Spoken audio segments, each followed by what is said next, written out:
অভাবী গভর্নরের অনুপম দানশীলতা। ওমর ইবনুল খাত্তাব রাহ এর খেলাফতকাল ছিল ইসলামের ইতিহাসের এক সোনালী অধ্যায়। এ সময় খলিফা ও জনসাধারণের মাঝে ছিল গভীর সম্পর্ক। খলিফা তাদের সুবিধা অসুবিধার প্রতি খুব বেশি দৃষ্টি রাখতেন। জনসাধারণও তাদের অভাব অনটন ও দুঃখ দুর্দশার কথা খলিফাকে বলার সুযোগ পেত। এমনকি সাধারণ মানুষ খলিফার নিকটে তাদের স্থানীয় আমিরদের বিরুদ্ধে অভিযোগ করতেও কোন ভয় পেত না। ওমর রাহ এর খেলাফতকালে বিভিন্ন স্থান জয় লাভের ফলে ইসলামী রাষ্ট্রের পরিধি ব্যাপক বিস্তার লাভ করেছিল। বিজয়ী অঞ্চল সমূহে গভর্নর নির্বাচন করার ক্ষেত্রে তিনি অত্যন্ত সতর্ক অবলম্বন করতেন। আল্লাহভীরু ও যোগ্যতা সম্পন্ন লোকদেরকে গভর্নর হিসাবে পাঠানো হয়। 15 হিজরিতে শাম, সিরিয়া অঞ্চল বিজয়ের পর খলিফা ওমর রাহ তার দরবারে সাইদ ইবনু আমের রাহ কে ডেকে পাঠালেন এবং তাকে সিরিয়ার হিমস শহরের গভর্নরের দায়িত্ব প্রদানের প্রস্তাব করলেন। তখন সাইদ বিন আমের রাহ বললেন, হে আমিরুল মুমিনিন, আপনি এর দায়িত্ব দিয়ে আমাকে ফিতনায় ফেলবেন না। আমি আপনাকে এর সুযোগ দিতে চাই না যে আপনি আমার কাঁধে দায়িত্ব চাপিয়ে দিবেন, অতঃপর আমাকে পরিত্যাগ করবেন। ওমর রাহ বললেন, আমরা তো আপনার জন্য সম্মানী নির্ধারণ করে দিব না। তিনি বললেন, আল্লাহ আমার জন্য যে পর্যাপ্ত রিক নির্ধারণ করেছেন তাই তো আমার প্রয়োজনের অতিরিক্ত। তিনি যখন বাজারে যেতেন অর্ধেক টাকা দিয়ে পরিবারের জন্য বাজার করতেন আর বাকি অর্ধেকটা দান করে দিতেন। তার স্ত্রী জিজ্ঞেস করলে তিনি বলতেন, ঋণ পরিশোধ করেছি, অর্থাৎ দান করার মাধ্যমে জান্নাতের পথ প্রশস্ত করেছি। লোকেরা এসে তাকে বলতো, আপনার পরিবার পরিজন ও আত্মীয় স্বজনের আপনার প্রতি কিছু অধিকার রয়েছে। তখন তিনি বলতেন, আমি তো জান্নাতের হুরদের উপর তাদের প্রাধান্য দিতে পারি না। যাই হোক, অবশেষে খলিফা ওমর ফারুক রাহ সাইদ ইবনু আমের রাহ কে হিমসে গভর্নর নিয়োগ করে পাঠালেন। তিনি দায়িত্ব গ্রহণের পর থেকে বাইতুল মালে হিমস থেকে আগত অর্থের পরিমাণ বৃদ্ধি পেতে থাকল। এ সময় কেন্দ্র থেকে জনগণের সমস্যার প্রতি গভীরভাবে দৃষ্টি রাখা হতো। বিভিন্ন এলাকা থেকে গরিব মিসকিন ও অসহায় দুস্থদের তালিকা সংগ্রহ করে বাইতুল মাল থেকে তাদেরকে সাহায্য করা হতো। এ তালিকা ওমর ফারুক রাহ নিজেই তদারকি করতেন এবং উপযুক্ততার বিচারে সাহায্যের পরিমাণ তিনি নির্ধারণ করতেন। একবার হিংসবাসীদের একটি দল মদিনায় আসল। ওমর ফারুক রাহ তাদের মধ্যে কিছু বিশ্বস্ত লোকদেরকে বললেন, তোমাদের অঞ্চলের অভাবী দরিদ্র লোকদের একটি তালিকা আমাকে দাও, যাতে তাদেরকে বাইতুল মাল থেকে সাহায্য করা যায়। ওই অঞ্চলের অভাবী লোকদের তালিকা ওমর ফারুক রাহ এর সামনে পেশ করা হলে তিনি গভীরভাবে নামগুলো দেখলেন। হঠাৎ তার সামনে সাইদ বিন আমের রাহ এর নাম ভেসে উঠল। তিনি জিজ্ঞেস করলেন, সাইদ বিন আমেরকে? তারা বলল, আমাদের গভর্নর। তিনি বললেন, তোমাদের গভর্নর অভাবী? তারা বলল, আল্লাহর কসম, দিনের পর দিন অতিবাহিত হয়ে যায় অথচ তার চুলায় আগুন জ্বলে না। খলিফাতুল মুসলিমিন ওমর ইবনুল খাত্তাব রাহ কাঁদতে শুরু করলেন। কাঁদতে কাঁদতে তার দাড়ি ভিজে গেল। তিনি ওই দলকে 1000 দিনার দিয়ে বললেন, তোমরা এটা সাইদ ইবনু আমেরকে দিয়ে বলবে, আমিরুল মুমিনিন উপহার প্রেরণ করেছেন, যাতে আপনি আপনার ব্যক্তিগত প্রয়োজন পূরণ করতে পারেন। হিমস বলছে তারা গভর্নরের সাথে সাক্ষাৎ করে খলিফার পয়গাম ও আমানত হস্তান্তর করল। অন্য বর্ণনায় এসেছে, ওমর রাহ একবার সাইদ ইবনু আমেরকে বললেন, সিরিয়াবাসী আপনাকে খুব ভালোবাসে। তখন তিনি বললেন, তারা তো ভালোবাসবেই, কারণ আমি তাদের বিরুদ্ধে যুদ্ধ করি আবার তাদের বিপদাপদে সাহায্য করি। খলিফা ওমর রাহ বললেন, আপনি এই 10,000 দিনার গ্রহণ করুন এবং পরিবারের জন্য খরচ করুন। সাইদ ইবনু আমের বললেন, আমিরুল মুমিনিন, আপনি এগুলি আমার চেয়ে অনেক দরিদ্র মানুষ সমাজে রয়েছে তাদেরকে দান করুন।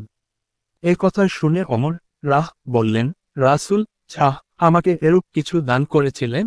আমি তোমার মতোই জবাব প্রদান করলে তিনি আমাকে বলেছিলেন, যখন আল্লাহ তোমাকে অন্তরের আসক্তি ও প্রার্থনা ব্যতীত কোন সম্পদ দান করবেন তখন তুমি তা গ্রহণ করবে, কেননা সেটা এমন খাদ্য যা আল্লাহ তোমাকে দান করেছেন। সহিহুল জামে 256, কানজুল উম্মাল 16817। তিনি বললেন, আপনি কি এ হাদিস রাসূল থেকে বর্ণনা করছেন? অমর রাহ বললেন, হ্যাঁ। তখন তিনি তা নিয়ে বাসায় ফিরলেন এবং বারবার বলতে থাকলেন, ইন্না লিল্লাহি ওয়া ইন্না ইলাইহি রাজিউন। তার অবস্থা দেখে স্ত্রী হয়রান হয়ে জিজ্ঞেস করল, আপনার কি বিপদ হল? এমন হয়নি তো যে আমিরুল মুমিনিন ইন্তেকাল করেছেন? তিনি বললেন, না, বরং এর চেয়েও বড় বিপদ। স্ত্রী বলল, মুসলমানরা কি কোথাও পরাজিত হয়েছে? তিনি বললেন, না, বরং এর চেয়েও বড় বিপদ হয়ে গেছে। সম্পদ আমার পরকাল বিনষ্ট করতে চায়। ঘরে ফিতনা সৃষ্টিকারী প্রবেশ করেছে। স্ত্রী বলল, তাহলে তা থেকে মুক্ত হয়ে যান। ঘরের লোকরা জানত না যে এ সমস্যার সম্পর্ক সম্পদের সাথে। তিনি বললেন, ওহে স্ত্রী, তুমি কি এ ব্যাপারে আমাকে সাহায্য করবে? সে বলল, হ্যাঁ। তখন তিনি বললেন, এই সম্পদগুলো আমিরুল মুমিনিন দিয়েছেন, তুমি চাইলে এগুলো আমরা ব্যবসায় বিনিয়োগ করো তো তার লভ্যাংশ পরিবারের জন্য ব্যয় করতে পারি এবং মূলধন জমা রাখতে পারি। আবার তুমি চাইলে এগুলো জমা রেখে ধীরে ধীরে পরিবারের প্রয়োজন মেটাতে পারি।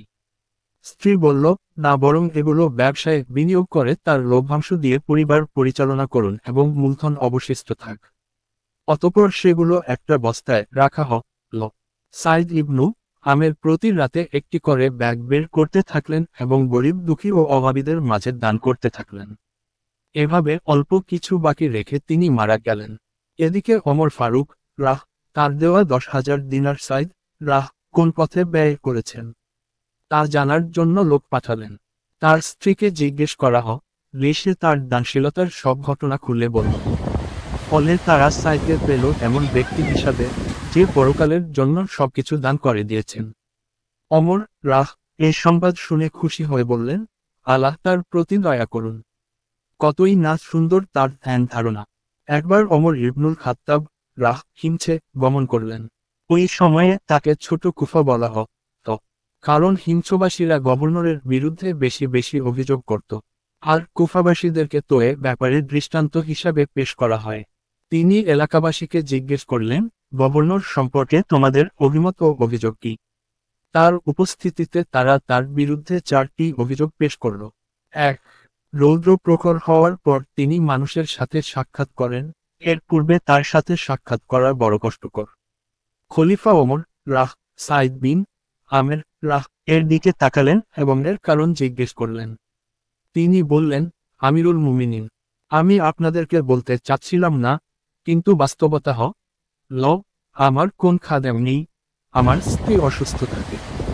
তাই আমি নিজে আটা তৈরি করি, এরপর তা খামির করে রুটি তৈরি করি। ইতিমধ্যে এশাকের ছালাতের সময় হয়ে যায়, তখন আমি ছালাত আদায় করি। অতঃপর রাষ্ট্রীয় কর্মকাণ্ড শুরু করি।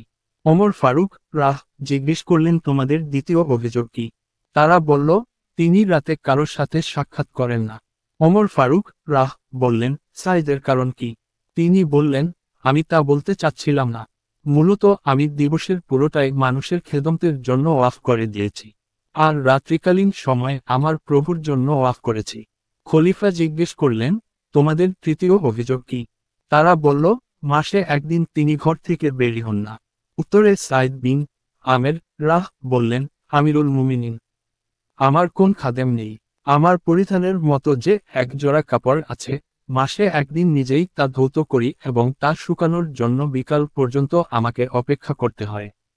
তাই বের হতে আমার সন্ধ্যা হয়ে যায়।